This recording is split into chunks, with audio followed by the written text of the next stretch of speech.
Hoje a gente está aqui para falar um pouco sobre Fernando Diniz, o último treinador do Vasco da Gama. Até agora o Vasco não encontrou seu substituto, né? Então o Diniz ainda é o último treinador do Vasco, demitido agora no jogo da primeira semifinal do Campeonato Carioca contra o Fluminense. E a gente está aqui para falar o porquê não deu certo, um pouco do porquê não deu certo, e ir até um pouco mais além. E eu acho que o Fernando Diniz não vai dar certo mais em lugar nenhum. Com esse pensamento atual que ele tem, com o modelo de jogo dele. E é o que a gente vai falar um pouquinho aqui no vídeo de hoje, tá? Então já vou pedir aqui para você deixar o seu like aí pra gente no vídeo. Ajuda muito a propagar o nosso conteúdo aqui no YouTube. Deixar a sua inscrição no canal. A gente tem feito aqui pelo menos um vídeo por semana, fora shorts aqui no canal para falar de Vasco. Ainda é um canal pequeno, mas com ambição, né? A gente quer fazer mais conteúdos. E hoje eu vou fazer um conteúdo um pouco diferente aqui, mais voltado mesmo na voz, mais voltado mesmo no que eu vou falar aqui. E é uma opinião, não é uma opinião jornalística, é uma opinião de torcedor que acompanha o Vasco há muito tempo já e que acompanhou muito o Vasco do Diniz e que na época achei que poderia ser uma boa contratação. Mas vamos lá, vamos por parte, né? Vamos por parte. O Vasco começou o seu ano passado com o Fábio Carille como treinador. Não era a primeira opção era o Renato Gaúcho, que inclusive se tornou opção atualmente agora, né? O ciclo do futebol, né? O famoso ciclo do futebol. O Renato Gaúcho na época recusou o Vasco. Acho que hoje a chance de aceitar é grande, mas a gente não está aqui para falar do futuro, a gente está aqui para falar do passado recente com o Fernando Diniz. O Vasco começou o ano com o Carille, né? E o Carille era aquele casamento que a gente já sabia que ia dar errado, né? A gente já sabia. O torcedor do Vasco já sabia que ia dar errado. Até na época eu vi algumas pessoas defendendo o Carille, falando assim, que o Carille é um cara que sabe arrumar defesas, né? E era uma coisa que o Vasco precisa e precisa até hoje. Né? O Fernando Diniz também não soube fazer isso na sua passagem pelo Vasco, tanto que o Vasco tomou quase 100 gols na última temporada. E esse ano estava caminhando para isso com o Fernando Diniz também. Né? E o Carille veio com essa expectativa e muita gente pensou, falou, cara, pode ser que né, dê certo, mas a grandíssima maioria da torcida do Vasco, esmagadora, não quis o Carille em nenhum momento. E o Carille, para mim, já chegou meio que demitido no Vasco, né? Resta saber quando. O Campeonato Carioca do Vasco não foi tão ruim, foi do esperado. O Vasco hoje quarta força do futebol carioca.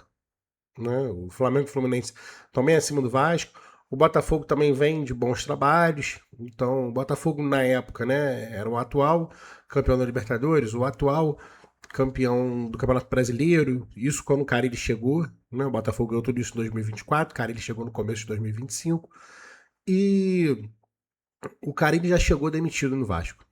Restava saber quando, né? Chegou em janeiro, foi demitido em maio, quando chegou o treinador Fernando Diniz. E poderia ser um casamento ideal para todo mundo. Né? O Vasco precisava de um treinador, já que o anterior cara ele teria sido demitido. Né? Era um sonho antigo do Pedrinho. Pedrinho comentarista, né? Não Pedrinho presidente. O Pedrinho ele sempre morreu de amores pelo Fernando Diniz. Sempre falou muito bem sobre o Diniz, sempre elogiou muito o trabalho do Diniz e era um respeito mútuo. O Diniz também gosta muito do Pedrinho e tinha tudo para ser um bom casamento no Vasco. Né? O Fernando Diniz estreia contra o Fortaleza, vence seu jogo. E eu não estou aqui para analisar a passagem do Diniz, assim, uma linha temporal. Né? Se encerrou agora perdendo para o Fluminense, né? Uma partida vergonhosa do Vasco. Partida que o Vasco já vinha fazendo há um bom tempo, né? Não é de hoje que o Vasco vem jogando mal, mas com um jogador a mais, por mais de 30 minutos, o Vasco não conseguiu criar perigo algum para o Fluminense. E o Diniz foi demitido. Eu confesso que eu fiquei surpreso. O que vocês acharam? Vocês também esperavam que o Diniz ia cair logo no jogo contra o Fluminense? Eu achei que o Diniz teria mais tempo. Achei que o Pedrinho daria mais tempo ao Diniz. Não concordo, tá? Não concordo. Eu, particularmente, teria demitido o Diniz logo após a final da Copa do Brasil. Vencendo ou não o título, tá? Teria demitido o Diniz logo após a final da Copa do Brasil, para começar um ano com um novo técnico. O Pedrinho resolveu dar mais uma chance, justo também, é o que ele confiava, achava que ia dar certo. O Diniz ajudou na montagem do elenco, e, enfim, o Diniz foi demitido. Então eu vou tentar ser um pouco mais direto aqui agora, aqui nas minhas palavras, e no que eu acho, né, sobre o Diniz e sobre o tópico desse vídeo aqui. O porquê não deu certo e por que eu acho que não vai mais dar certo, né? O Fernando Diniz é um técnico que já veio de trabalhos muito ruins, né, antes de chegar ao Vasco. Por isso que todos acreditavam que poderia ser uma boa chance para ambos, né? O Vasco mal, o Diniz mal na carreira, né? O Diniz bem mal também. E com passagem pelo Santos muito ruim, pelo Cruzeiro muito ruim, pela seleção brasileira ruim, né? A seleção brasileira eu nem coloco muito nesse bolo porque são realidades completamente diferentes, né? Mas por que eu acho que o Diniz não deu certo no Vasco? Por que eu acho que o Diniz não vai dar mais certo na carreira enquanto não parar e refletir? Refletir o que faz em campo, refletir talvez até sua comissão técnica. Eu acho que para o Diniz, eu vi o Marcelo Beckler falando em relação a isso, que o ideal para o Diniz seria ter um outro profissional trabalhando junto com ele, que trabalha a parte defensiva do jogo. Concordo muito com isso. E para mim é o ponto crucial do porquê o Fernando Diniz não deu certo no Vasco e por que não vai dar certo no Vasco.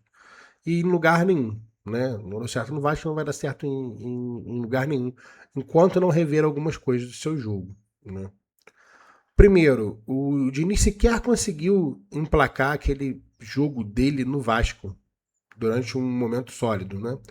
Teve alguns momentos ali que pareceu que ia, né? O Vasco, mesmo jogando até pior do que os adversários, alguns jogos que ganhou, conseguiu ganhar. Outro jogou bem e não conseguiu ganhar, né? Mas há muito tempo já, podemos dizer aí, desde a partida contra São Paulo, né? Isso a gente está falando de começo de novembro, se eu não me engano, que o Vasco começou a esfarelar, né? Começou a esfarelar.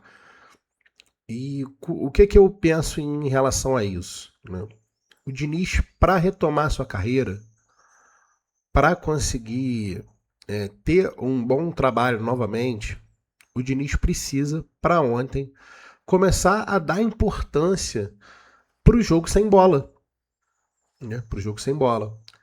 O jogo sem bola não significa que você vai ser um time defensivo, um time retranqueiro, nada disso. O jogo sem bola significa que você pode até ter a bola mais vezes. Não necessariamente você vai ser aquele time de posse de bola, assim, que vai trabalhar a bola. Precisamente o futebol, acho que hoje em dia nem pede isso. Né? Você vê que o próprio Guardiola, que é um treinador que potencializou muito isso, né, na sua época de Barcelona, que fez todo mundo ficar encantado com o tic-tac, aquele jogo de triangulações em passes curtos, e você ir progredindo no campo, e você trocar vários passes até você conseguir fazer o gol. Né? Isso é uma coisa que funcionou durante um tempo. Hoje em dia o próprio Guardiola já não joga mais assim. Né? Entre outros, você vê a queda desse estilo de jogo ao redor do mundo. Né? E no Brasil não foi diferente com o fato do Diniz. Mas eu acho que o principal para mim é isso. O time do Diniz é um time que marca muito mal. Marca muito mal. Seja para defender e conter o ataque da equipe adversária, seja para retomar a bola e atacar. Porque no futebol você não pode ignorar o fato que você, grande parte do jogo, você vai estar sem a bola. Esse fato não tem como você ser ignorado.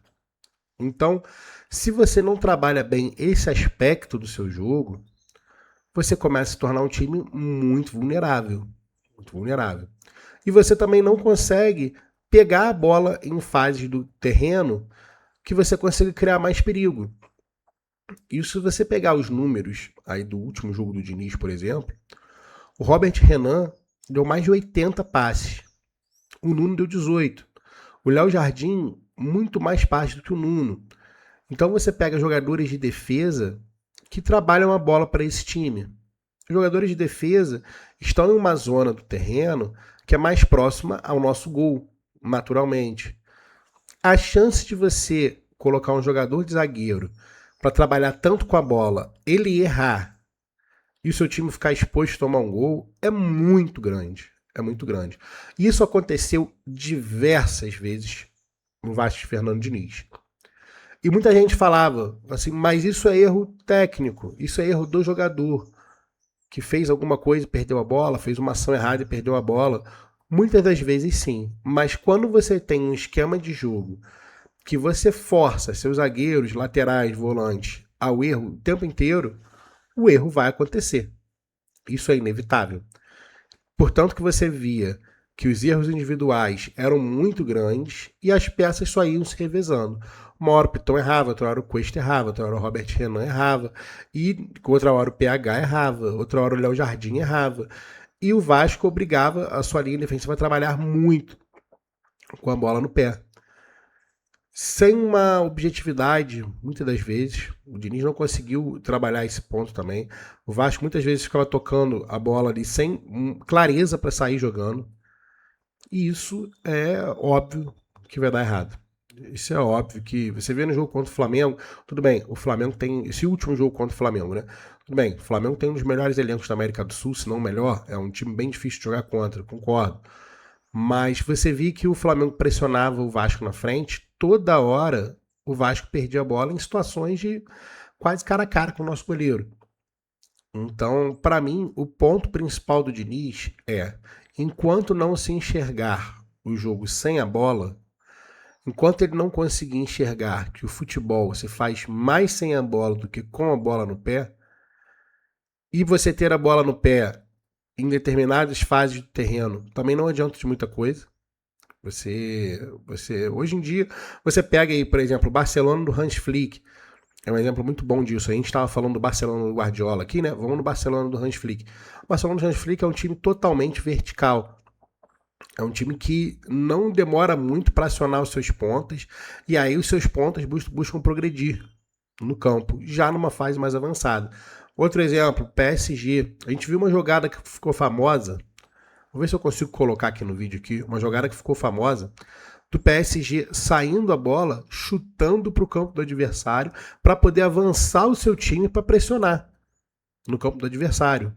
Ou seja, o PSG abria a mão da posse de bola para jogar a posse de bola para a área adversária e assim avançar o seu time para pressionar o outro time sem a bola e poder recuperar a bola já num terreno mais avançado. Então, na minha opinião, a metodologia do Diniz, ele não soube executar, tanto que nem o bom do Fernando Diniz, que são essas triangulações que ele costumava fazer nos times dele, a gente viu muito pouco no Vasco. Né? E no final do trabalho do Fernando Diniz, foi um futebol pobre do Vasco, muito pobre, ofensivamente, muito pobre. É um time que antes marcava gols, não estava mais conseguindo marcar gols.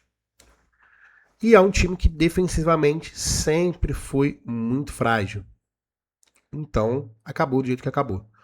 O Fernando Diniz sendo demitido do Vasco da Gama, com um aproveitamento pífio. O jornalista André Garoni, do qual eu sou muito fã, ele fez um levantamento dos últimos 40 técnicos do Vasco. O Fernando Diniz praticamente só ficava na frente de Sapinto, Boinas, o Luxemburgo, quando não conseguiu salvar o Vasco do rebaixamento, Marcelo Oliveira, que teve um tiro curtíssimo no Vasco, em poucas partidas. Você vê que praticamente o trabalho do Diniz era um dos piores dos últimos 40 técnicos do Vasco da Gama. Se eu não me engano, estava na 31ª posição, junto com ele mesmo, em 2022. Ou seja, já não é a primeira vez que o Fernando Diniz entrega um trabalho pífio no Vasco. E eu particularmente espero não ver o Diniz novamente no Vasco. Queria escutar um pouco do feedback de vocês. O que vocês acham dessa passagem do Diniz no Vasco? O que vocês acham que deu errado? Por que deu errado o Diniz no Vasco? Essa foi o meu motivo, sim. Tem outros motivos, mas acho que esse é o maior motivo. E também a falta de alternativa do Diniz, né? Eu vi muita gente falando sobre isso também. Mas se você não enxerga o jogo sem a bola, não adianta você ter outras alternativas também. Né? Poderiam dar certo, mas você ia ter esse calcanhar de Aquiles e ele ia ser explorado pelo seu adversário. E isso, para a continuidade da carreira do Diniz, eu acho que vai ser muito ruim. Mas aí o Vasco, graças a Deus, já não faz mais parte disso. E eu espero que não faça mais. E aí, torcedor vascaíno, você gosta do Diniz? Você ficou triste com a demissão do Diniz? Você ficou feliz? Você acha que o Diniz precisava ter mais tempo no Vasco? Eu acho que fez hora extra, Diniz no Vasco. Me diz o que vocês acham aí. E não esquece de deixar o like no vídeo, comentários aí, se inscrever no canal. Principalmente dizer o porquê que você acha que o Diniz não deu certo no Vasco aqui. Beleza? Se você gostou desse novo formato, que é mais para vocês ouvirem, né, uma reflexão, vocês deixam aqui também. Qualquer dúvida, sugestão, estamos abertos aqui para ouvir vocês. Beleza? Muito obrigado, torcedor vascaíno, e até o próximo vídeo aqui do canal.